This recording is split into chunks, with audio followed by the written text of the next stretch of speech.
మీ బంగారం తాకట్టులో ఉందా? విడిపించుకోలేక ఇబ్బందులు పడుతున్నారా? అయితే మీ బంగారాన్ని వెంటనే విడిపించి కొంటాం. గణేష్ గోల్డ్. మీరు సంప్రదించాల్సిన ఫోన్ నంబర్లు 9160-266-916, 8712619507. కేటీఆర్ పుట్టినరోజు నేపథ్యంలో MLC Kalvakuntla Kavitha tweet viral గా మారింది. కానీ అది సాధారణ శుభాకాంక్షలా లేక రాజకీయంగా సందేశమా? వాస్తవానికి గత కొంతకాలంగా ఆమె సోషల్ మీడియాలో కూడా తక్కువగా కనిపిస్తోంది. అటువంటి పరిస్థితుల్లో కేటీఆర్ కు బహిరంగంగా మెసేజ్ పెట్టడాన్ని రాజకీయంగా విశ్లేషకుండా ఉండలేము. కవిత ట్వీట్లకు ఒక శైలి ఉండేది. కానీ గత 2 ఏళ్లుగా రాజకీయ ప్రాధాన్యత తగ్గిన తర్వాత ఆమె మౌనాన్ని వహించారు. ఆ నేపథ్యంలో కేటీఆర్ కు ట్వీట్ చేయడమే పెద్ద టాక్ ఆఫ్ ది టాకీస్ గా మారింది. పార్టీలో కీలక నాయకులు ముందుకు రావడం మానేశారు. కవిత అయితే పూర్తిగా బ్యాక్ సీట్ తీసుకున్నారు. కానీ ఇప్పుడు ఆమె ఇలా బహిరంగంగా స్పందించడం రాజకీయంగా కంబ్యాక్ ఇండికేషన్ గా చూడొచ్చా? అయితే ప్రస్తుతం బీఆర్ఎస్ లో రీఎనర్జీ అవసరమైంది. అలాంటి సమయంలో వర్గ రాజకీయాలను బలపరచడానికి లేదా ఆపదలో ఉన్న పార్టీలో మళ్లీ సన్నిహితులను దగ్గర చేసుకునేందుకు కవిత ఇలా ట్వీట్ చేశారా? కేటీఆర్ తర్వాత నాయకత్వం ఎవరిది అనే ప్రశ్న పునరుచ్చర్చకు వస్తుందా? కవిత ట్వీట్ ఒక సంకేతంగా మారిందా? కవిత అన్న కేటీఆర్ కు శుభాకాంక్షలు తెలియజేస్తూ చేసిన ట్వీట్ తెలంగాణ రాజకీయాల్లో కవిత ఎపిసోడ్ మరోసారి తెర మీదకొచ్చింది. బీఆర్ఎస్ పార్టీ ఎన్నికల తర్వాత రాజకీయంగా వెనుకబడింది. ఇటీవలి పరిణామాల్ని చూస్తే పార్టీలో మళ్లీ పునఃప్రారంభానికి రంగం సిద్ధమవుతోంది. ఈ నేపథ్యంలో కవిత ట్వీట్తో ఆమెకు భవిష్యత్తులో కొత్త బాధ్యతలు దక్కే సూచనగా చూసుకోవచ్చా అనే ప్రశ్న పుట్టుకొస్తోంది. లేక కేటీఆర్ కు మద్దతుగా ఆమె రాజకీయం తిరిగి పునరుద్ధరించేందుకు ప్రయత్నిస్తున్నారా అంటూ తెలంగాణ రాజకీయాల్లో ఆమె తీసుకుంటున్న నిర్ణయాలపై చర్చించుకుంటున్నారు. రాజకీయాల్లో ఒక్క ట్వీట్ కూడా వ్యూహాత్మకంగా మారుతుంది. కవిత ట్వీట్ సాధారణంగా కనిపించినా అందులో భవిష్యత్ మార్గదర్శనం కనిపించడమే రాజకీయ విశ్లేషకులు అంచనా వేస్తున్నారు. మరి ఇది గత వైభవానికి సంకేతమా లేక కొత్త పందాలో అడుగులు పరంపర ప్రారంభమా? ప్రతిదీ ఓ ప్రశ్నగా మారుతోంది. కవిత కేటీఆర్ మధ్య సంబంధాలు ఎప్పుడూ చక్కగా ఉన్నా రాజకీయ పరంగా వీరి స్థానం వేరువేరు. అయితే ఇప్పుడు ఇద్దరూ బహిరంగంగా మద్దతుల ప్రతిఫలంగా కనిపిస్తే పార్టీలో వర్గ రాజకీయాలకి మళ్లీ ఊపొస్తుందా? కేసీఆర్ రిటైర్మెంట్ తర్వాత ఈ ఇద్దరి మధ్య లీడర్షిప్ పోటీ మొదలవుతుందా అనే ప్రశ్నలు ఆయువు పోసుకుంటున్నాయి. 2024 ఎన్నికల తర్వాత పార్టీకి దూరంగా ఉన్న కవిత ఇప్పుడు మళ్లీ సోషల్ మీడియా ద్వారా రాజకీయ రంగంలోకి అడుగుపెట్టే సంకేతాలిస్తోంది. సాధారణంగా రాజకీయ నేతలు వ్యక్తిగతంగా విషస్ తెలియజేస్తారు. కానీ కవిత ట్వీట్ స్పష్టంగా ప్రజావేదికపై వచ్చింది. అందులో ఉపయోగించిన పదాలు, టైమింగ్, హ్యాష్ట్యాగ్లు ఇవన్నీ చూస్తే అది కేవలం కుటుంబ సంబంధం మాత్రమే కాదు, రాజకీయంగా ఓ స్టేట్మెంట్ గా కూడా కనిపిస్తోందంటున్నారు రాజకీయ విశ్లేషకులు.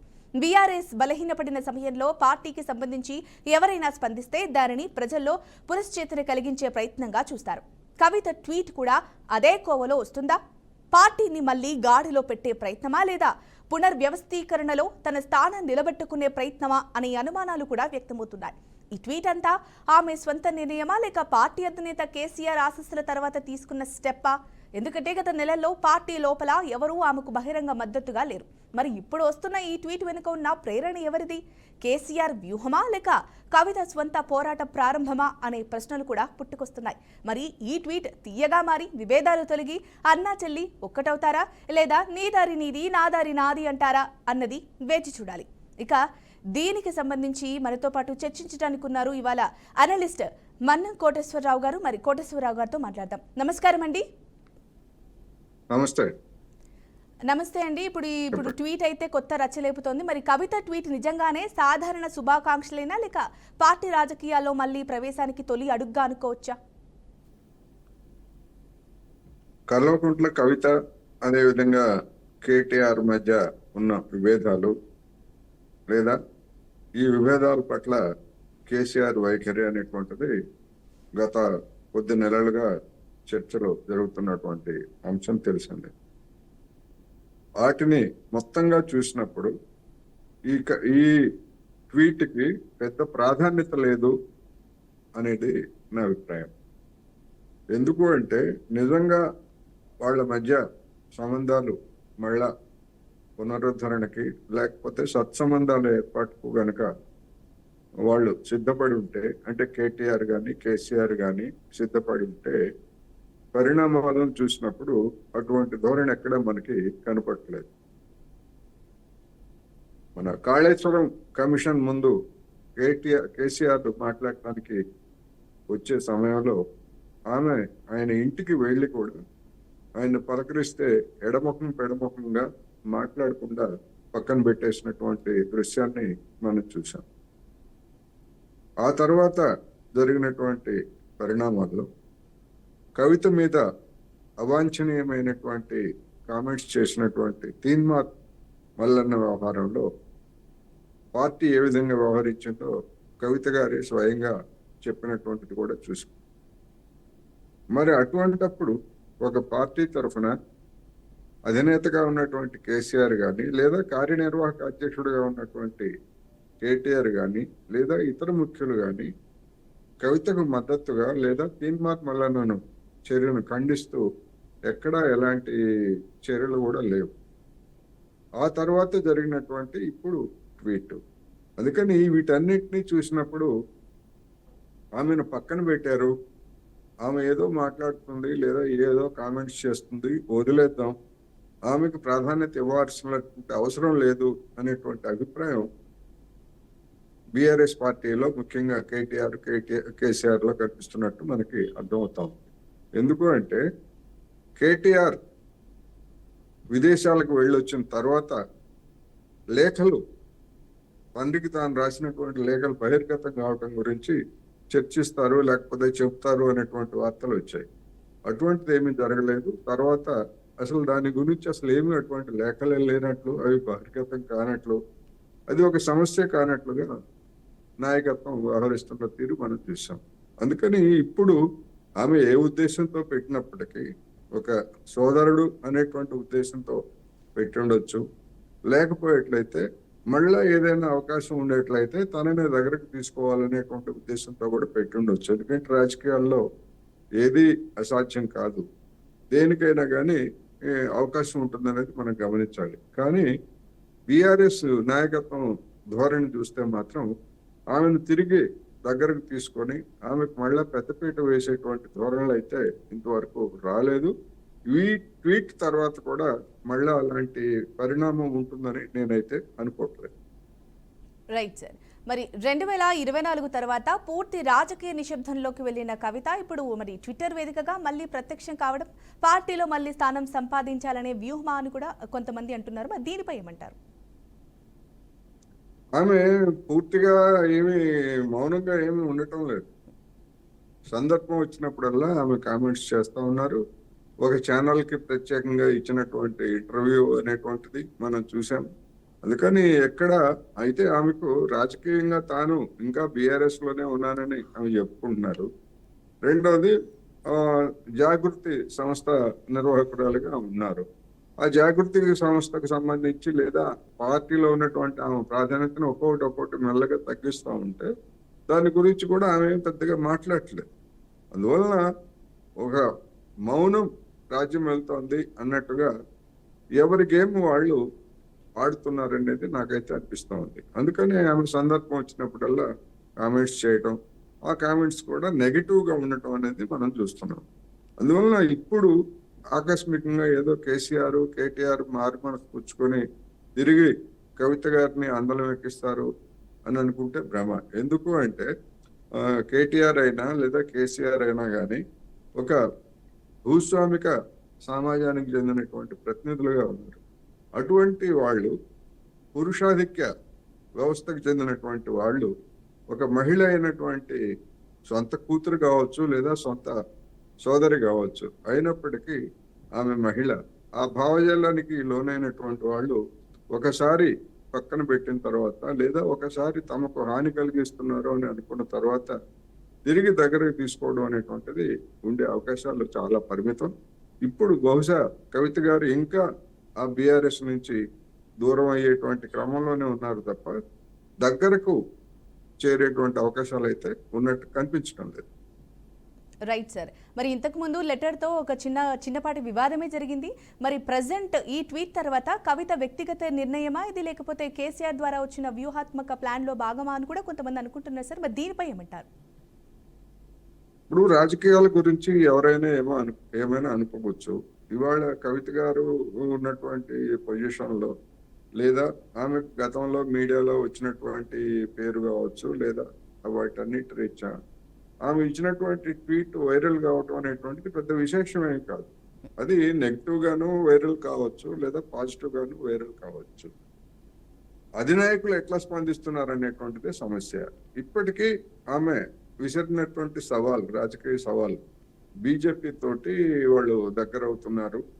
దాని గురించి లేఖ రాశాను అంటే ఆ లేఖని బహిర్గతం చేశారు. ఎవరు చేశారు, ఎందుకు చేశారు, ఆ లేఖలో ఉన్నటువంటి అంశాలు ఆమె చెప్పినవేనా, లేకపోతే బయటకు వచ్చినవేనా, ఇంకా ఏమైనా ఉన్నాయా, ఆ లేఖ గురించి మరి అధిష్టానం వరకు ఏమి చేసింది? విచిత్రం ఏంటంటే ఏదో మా పార్టీ అంతా చాలా ప్రజాస్వామికంగా ఉంటుంది అని చెప్పేసి బీఆర్ఎస్ చెప్పుకుంటుంది. మరి నిజంగా అంత ప్రజాస్వామికంగా ఉన్నటువంటి పార్టీ ఒక లేఖ బహిర్గతమై రచ్చరచ్చ అయిన తర్వాత ఆ లేఖ అవునా కాదా, దాని మీద ఏమి స్పందించాలనేటువంటిది మరి బీఆర్ఎస్ కార్యవర్గ సమావేశం పెట్టామని చర్చించారా? లేదు, దానికోసం ప్రత్యేకంగా సమావేశం పెట్టకపోయినా కానీ ఏదో ఒక సమావేశాలు జరుగుతున్నాయి కదా, ఆ సమావేశాల్లో అయినా దాని గురించి క్లించ్ చేశారా అంటే ఇంతవరకు క్లించ్ చేయలేదు, ఎవరు మాట్లాడలేదు. మరి ఎవరు మాట్లాడినప్పుడు దాని అర్థం ఏమిటి? ఆమె ఏమి రాసినా ఏం చేసినా కూడా పట్టించుకోకూడదు అనేటువంటి భావం కనిపిస్తూ ఉంది. అదే రాబోయే రోజుల్లో కూడా అదే కంటిన్యూ అవుతుంది. అందువల్ల ఈ నేపథ్యాన్ని చూసినప్పుడు ఆమె కేటీఆర్కి విషెస్, పుట్టినరోజు శుభాకాంక్షలు చెప్పినా, మరొకటి చెప్పినా, నిజానికి అటువంటి సయోధ్య గనక మార్గంలో ఉంటే, లేదా మీరు అన్నట్టు కేసీఆర్ మార్గదర్శనంలో ఇటువంటి ట్వీట్ చేయాల్సిన అవసరం ఏముంది? స్వయంగా ఇంటికే వెళ్ళి కలిసి శుభాకాంక్షలు చెప్పొచ్చు కదా. వాళ్ళేమి రాజకీయ ప్రత్యర్థులు కాదు కదా, లేదా ఇంకొక విధంగా దెబ్బలాడుకున్నటువంటి వాళ్ళు ఏం కాదు కదా, సోదరులే కదా. ఇంటికి ఎందుకు వెళ్ళలేదు? కేవలం ట్వీట్ ద్వారా సామాజిక మాధ్యమంలో ఎందుకు చెప్పారు? అందువల్ల దీని వెనకాల కేసీఆర్ ఉన్నారని నేను అనుకోవట్లేదు, లేకపోతే పెద్ద రాజకీయ ఎత్తుగడ ఉందని కూడా నేనైతే భావించట్లేదు.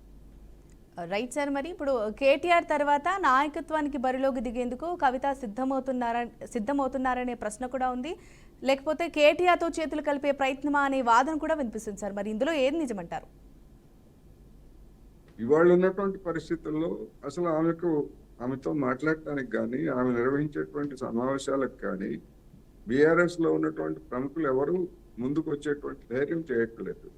అటువంటి పరిస్థితుల్లో ఆమె ఒకవేళ నిబంధనావళి ప్రకారం నాయకత్వ పదవికి పోటీ చేసినా, లేదా నామినేషన్ వేసినా కానీ ఆమెకు మద్దతు ఇచ్చేవాళ్ళు ఎవరుంటారు అనేటువంటిది $1 మిలియన్ ప్రశ్న. అందువలన ఇప్పుడున్నటువంటి స్థితిలో ఆమెతో మాట్లాడటానికే సిద్ధంగా అనేటువంటి వాళ్ళు ఆమెకు ఓటేయడానికి, లేదా ఆమెను నామినేషన్ బలపరచడానికి ఏ నాయకురాలు ముందుకు వస్తారు? వచ్చేటువంటి సమస్య లేదు అనేది మాత్రం నేను చెప్పదలుచు. రైట్ సార్, మరి నార్మల్గా ఇది ఒక బర్త్డే ట్వీట్ అనుకోవచ్చు. బట్ ఈ ట్వీట్ పార్టీలో చలనం తీసుకురావడమా, లేక కుటుంబ రాజకీయాల్లో అంతర్గత విభేదాలకు ప్రతిస్పందన అని కూడా క్వశ్చన్స్ వస్తున్నాయి సార్. మరి దీనిపై ఏమంటారు?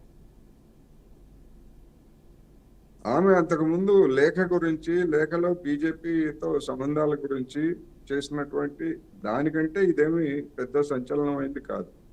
మరి అంత సంచలనం కలిగించి, లేదా అన్ని విమర్శలు ఎదుర్కొంటున్నటువంటి ఆ తర్వాత, లేఖ తర్వాత మీడియాలో అనేకమైనటువంటి చర్చలు కూడా జరిగాయి కదా. బీఆర్ఎస్ నాయకులు కూడా కొన్ని రోజులు పాల్గొన్నారు, కొన్ని రోజులు దూరంగా ఉన్నారు, ఇవన్నీ జరిగింది. ఆ సంచలనంతో పోలిస్తే అదేవిధంగా ఒక మీడియా సంస్థతో మాట్లాడినటువంటి ఆమె మాటలు కానీ ఇవన్నీ కూడా వాటన్నిటితో పోలిస్తే ఈ ట్వీట్ అనేటువంటిది పెద్ద సమస్య కాదు. దీనికి రెండు రకాల అభిప్రాయాలు కూడా చెప్పొచ్చు.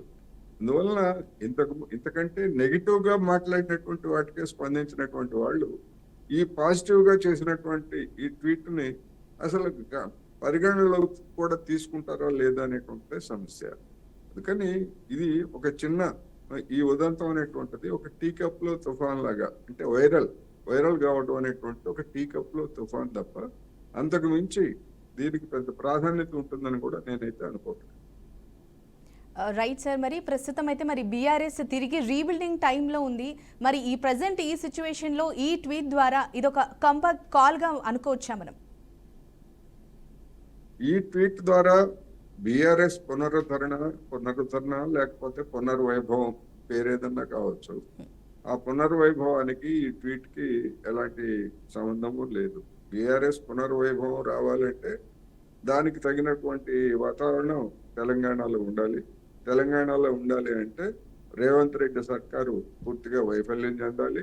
అదేవిధంగా బీఆర్ఎస్ కు సవాలు విసురుతున్నటువంటి బీజేపీ అది కూడా నేనే అసలైన ప్రత్యామ్నాయం అని చెప్పేసి లోక్సభ ఎన్నికల్లో వచ్చినటువంటి ఓట్లను చూపి అది సవాల్ చేస్తా ఉంది. అందువలన బీఆర్ఎస్ పార్టీకి అటు కాంగ్రెస్ ప్రభుత్వం నుంచి, కాంగ్రెస్ పార్టీ నుంచి, బీజేపీ నుంచి కూడా తీవ్రమైనటువంటి సవాళ్లు ఉన్నాయి. అందుకని ఒక విశ్వసనీయమైనటువంటి రాజకీయ పక్షంగా అది ముందుకు రావాలంటే అందుకు అనువైనటువంటి వాతావరణం ఇప్పుడు ఉన్నదా అంటే ఇప్పటికిప్పుడైతే ఉన్నదని చెప్పలేదు. ఎట్లాగూ సెప్టెంబర్ 30వ తారీఖు లోపల స్థానిక సంస్థలు ఎన్నికలు జరగబోతున్నాయి కనుక ఆ ఎన్నికలు జరిగేంత వరకు బహుశా ఈ కవిత గారు పెట్టినటువంటి విమర్శలు కావచ్చు, లేకపోతే రేపినటువంటి చిచ్చు కావచ్చు, వీటన్నిటిని గురించి స్థానిక సంస్థలు ఎన్నికలు ముగిసేంత వరకు బీఆర్ఎస్ నాయకత్వం ఎలాంటి చర్య ఆమె మీద క్రమశిక్షణ చర్య కానీ లేకపోతే మరొక చర్య కానీ తీసుకునేటువంటి అవకాశము లేదు. లేదా ఆమెకు మళ్ళా పెద్దపీట వేసేటువంటి అవకాశం కూడా లేదు. ఎందుకు అంటే ఆమెకు పెద్దపీట వేసినా కానీ మళ్ళా అది కూడా ఒక రాజకీయ పరమైనటువంటి విమర్శకు బీజేపీ, కాంగ్రెస్ తీసుకునేటువంటి అవకాశం కూడా ఉంది. ఎందుకంటే లేఖ ద్వారా ఆమె లేవనెత్తినటువంటి సమస్యకు బీఆర్ఎస్ పార్టీ సమాధానం చెప్పాల్సి ఉంటుంది. ఆ సమాధానం చెప్పేటువంటి స్థితిలో ఇవాళ బీఆర్ఎస్ లేదు. స్థానిక సంస్థలకు ముందు దాన్ని కనుక ఓపెన్ చేసేట్లయితే అది బీఆర్ఎస్కే నష్టం. అందుకని ఏ విధంగా చూసినప్పటికీ స్థానిక సంస్థల ఎన్నికల్లో 3 పార్టీలకి, ముఖ్యంగా బీఆర్ఎస్ కి ఒక పెద్ద సవాల్గా మారుతున్నాయి. దాది నా పోయినటువంటి పునాది మళ్ళా వచ్చింది, జనం మమ్మల్ని రావాలని కోరుకుంటున్నారు అని ఈ ఏడాదిన్నరగా చేస్తున్నటువంటి ప్రచారానికి ఆ స్థానిక సంస్థల ఎన్నికలు అనేటువంటివి ఒక గీట్రాయిగా మారబోతున్నాయి. దానిలో తెచ్చుకునేటువంటి ఓటింగ్ శాతం కావచ్చు, సీట్లు కావచ్చు, అది ఆ పార్టీ భవిష్యత్తుని నిర్ణయిస్తుందని నేనైతే భావిస్తున్నాను. అయితే ఆ ఎన్నికల్లో గెలవడం అనేటువంటిది అంత తేలికయ్యేటువంటి పరిస్థితి కాదు. రెండోది, బీజేపీ పరిస్థితిని చూసినా గానీ ఈటెల రాజేందర్ మధ్య, బండి సంజయ్ మధ్య తలెత్తినటువంటి రచ్చ ఎంత తీవ్ర స్థాయిలో కూడా ఉందో కూడా మనం చూసాం. అందుకని ఈ విధమైనటువంటి ఒక సంక్లిష్టమైనటువంటి రాజకీయ పరిస్థితులు ప్రధాన ప్రతిపక్షాలుగా ఉన్నటువంటి బీజేపీ, బీఆర్ఎస్ లో ఉన్నప్పుడు ఈ తగాదాలు అధికార పక్షంగా ఉన్నటువంటి కాంగ్రెస్ కి అడ్వాంటేజ్ గా మారతాయా, లేకపోతే ప్రభుత్వ వైఫల్యాలని జనం చూస్తారా అనేటువంటిది రాబోయే రోజుల్లో కాంగ్రెస్ కూడా ఒక పరీక్ష సమయంగానే కనిపిస్తూ ఉంది అనేది నేను చెప్పదలుచుకున్నాను. Right sir. మరి మొత్తంగా ఒక చిన్న ట్వీట్ ద్వారా ఇప్పుడు అంతర్గత వర్గ రాజకీయాలు అయితే ఏవైతే ఉన్నాయో అవి మళ్ళీ హీట్ ఎక్కించే సంకేతమా అని కూడా ప్రశ్నలు లేవనెత్తుతున్నారు సార్. మరి దీనిపై ఏమంటారు? దీనిలో హీట్ ఎక్కే అంశం ఏముంది దీనిలో? ఎందుకంటే ఒక సోదరి పంపినటువంటి పుట్టినరోజు శుభాకాంక్షలు, దీనిలో హీట్ ఎక్కేది కానీ లేకపోతే చల్లబడేటువంటి అంశమే లేదు ఇది. అందుకని ఇది కాదు ప్రధానమైనటువంటి అంశం. దీన్ని ఎవరు పార్టీలో ఉన్నటువంటి వాళ్ళు లేదా కవితను వ్యతిరేకించేటువంటి వాళ్ళు దీన్ని పెద్ద ఇష్యూ చేసేటువంటి అవకాశము లేదు. అదేవిధంగా ఆమెను వ్యతిరేకించేటువంటి వాళ్ళు కూడా మీరెందుకు మా కేటీఆర్ కి శుభాకాంక్షలు పంపించారు అని చెప్పేసి అడిగేటందుకు కూడా అవకాశం లేనటువంటి అంశం ఇది. అందుకని ఇది పెద్దగా ఇవాళ ఆయన పుట్టినరోజు కనుక ఆమె ట్వీట్ చేశారు కనుక ఇవాళ చర్చిస్తారు, మహా అయితే రేపు చర్చిస్తారు. ఆ తర్వాత ఈ అంశాన్ని చర్చించేటువంటి వాళ్ళు కూడా ఉండరు అని మాత్రం నేను చెప్పదలుచుకున్నాను. Right sir. మరి జనరల్గా ఇప్పుడు 2 ఏళ్ల తర్వాత ఈ ట్వీట్ తర్వాత, అంటే 2 ఏళ్ల నుంచి మౌనంగా ఉన్నారు, ఎప్పుడైతే ఆ లెటర్ ఇష్యూ వచ్చిందో అప్పుడు కొంచెం దుమారం రేగింది, ఇప్పుడు ఈ ట్వీట్, అంటే ఎందుకు అసలు ముఖ్యంగా కవిత ఏం చేసినా ఈ దుమారం రేగడానికి ముఖ్య కారణాలు ఏమై ఉండొచ్చు సార్? ఆ పార్టీలో ఉన్నటువంటి అంతర్గత కుమ్ములాటలు, ఒకవేళ రాబోయేటువంటి రోజుల్లో తిరిగి అధికారానికి వస్తే ఎవరి వాటా ఎంత అధికారంలో, ముందుగానే సీట్లు బస్సులు రైళ్లలో సీట్లు రిజర్వ్ చేసుకున్నట్టుగా పార్టీలో తన స్థానాన్ని సుస్థిరం చేసుకోవడానికి కవిత గారు కావచ్చు, కేటీఆర్ కావచ్చు, లేకపోతే హరీష్ రావు గారు కావచ్చు, వీళ్ళు ముగ్గురు ప్రధానంగా పోటీ పడతారనేది అందరికీ తెలిసినటువంటి సత్యం. ఎందుకంటే అధినాయకుడిగా ఉన్నటువంటి కేసీఆర్ ఆయన ప్రత్యేకంగా పోటీ పడేది ఏమీ లేదు. ఆయన రంగం నుంచి తప్పుకొని ఈ ముగ్గురులో ఎవరికి అనేటువంటి చర్చ. ఆ చర్చను చూసినప్పుడు కవిత గారికి ప్రాధాన్యత లేదు అనేటువంటి ఇటీవల జరిగినటువంటి పరిణామాలు స్పష్టం చేశాయి. అందువల్ల ఇప్పుడు ఉన్నటువంటి వాళ్ళలో కేటీఆరే ముందుకు వచ్చున్నారు. కేటీఆర్ ముందుకు వచ్చినప్పటికీ ఇప్పుడు అధికారం సమస్య అనేటువంటిది లేదు కనుక హరీష్ రావు కూడా కేటీఆర్ కి అనుకూలంగా ఉన్నట్టుగా వ్యవహరిస్తున్నారు. కానీ రేపు నిజంగా వచ్చే ఎన్నికల్లో, అసెంబ్లీ ఎన్నికల్లో బీఆర్ఎస్ కి అధికారం వచ్చే పరిస్థితి ఉంటే ఆ కేటీఆర్ హరీష్ రావు గారి మధ్య కూడా విభేదాలు తలెత్తే అవకాశం ఉంది. ఎందుకు అంటే కేసీఆర్ ప్రభ అనేటువంటిది తగ్గిపోయిన తర్వాత, కేసీఆర్ రంగంలో లేకపోయిన తర్వాత ఇంకా పార్టీలో ఎవరిది ఆధిపత్యం అని చూసుకున్నప్పుడు ఎవరికి వాళ్ళు ప్రయత్నిస్తారు. అందుకని ఇవన్నీ కూడా ఎవరి అవకాశం కోసం ఎవరికి వాళ్ళు గుమ్మనంగా చూస్తున్నారు. అసలు ఇప్పుడు ఎందుకు విభేదాలు లేకుండా ఉన్నారు అంటే, ఇప్పుడు విభేదాలు ఉంటే వచ్చేటువంటి అవకాశాలు కూడా తగ్గిపోతాయి. అందుకని తర్వాత చూసుకుందాం, రేపు అధికారానికి వస్తామా, వచ్చిన తర్వాత చూసుకుందాం అనేటువంటి వేచి చూసేటువంటి ధోరణిలో కొన్ని రాజీలు, కొన్ని సర్దుబాట్లు, కేటీఆర్ హరీష్ రావు మధ్య కొన్ని సర్దుబాట్లు ఇవన్నీ జరుగుతున్నాయి. కానీ అధికారం వచ్చే సూచనలు ఉన్నా లేకపోతే వచ్చినా కానీ వాళ్ళ మధ్య సంబంధాలు ఇలా ఉంటాయని అనుకోవడానికి లేదు అనేది మాత్రం నేను అభిప్రాయపడ్డాను. Right, thank you so much Manyam Koteswararao గారు, చక్కటి అనాలిసిస్ చేశారు. ఇక మొత్తంగా చూసుకుంటే ఈ ట్వీట్ అంతా ఆమె సొంత నిర్ణయమా లేక పార్టీ అధినేత కేసీఆర్ ఆశీస్సులు అనే చాలా ప్రశ్నలు వచ్చాయి. దీనికి సంబంధించి మరి అనలిస్ట్ గారు చాలా బాగా చెప్పారు. సో ఇది వాళ్ళ స్పెషల్ ఇన్ డెప్త్. మరొక ఎపిసోడ్లో మళ్ళీ కలుద్దాం. నమస్తే.